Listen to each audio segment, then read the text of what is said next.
वारंवार आजारी पडताय तर मंडळी हे तुमची इम्युनिटी वीक असण्याचं लक्षण आहे. जर का तुम्हीही लहानपणापासून ह्या गोष्टी फॉलो केल्या असत्या तर आज तुमचं आरोग्य हे उत्तम आणि टिकाऊ राहिलं असतं.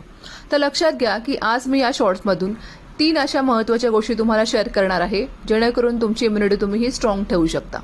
तर त्याच्यामधलं प्रथम म्हणजे नो अँटीबायोटिक्स. लक्षात घ्या की 2 ते 5 वर्षापर्यंत मुलांची इम्युनिटी ही डेव्हलप होत असते. तर अशा वेळी अँटीबायोटिक्सचा अतिमारा केल्यामुळे गुड बॅक्टेरियाज हे खराब होतात. दुसरं महत्त्वाचं म्हणजे की ब्रेस्ट फिडिंग. तर ब्रेस्ट फिडिंग हे वयाच्या 1 ते 2 वर्षापर्यंत ॲडवाईस आम्ही करतो, कारण त्याच्यामध्ये चांगल्या प्रकारचे अँटीबॉडीज असतात जे मुलांची प्रतिकारशक्ती ही चांगली ठेवण्यासाठी मदत करते आणि बाकीच्या आजारांपासून त्यांचं संरक्षण करतं. तिसरं महत्त्वाचं म्हणजे lots of fruits and vegetables. लक्षात घ्या याच्यातून जास्त प्रमाणामध्ये फायबर्स भेटतात जेणेकरून त्यांच्या आतड्यांमधील चांगले बॅक्टेरियाचे उत्तम राहतात. I hope this helps.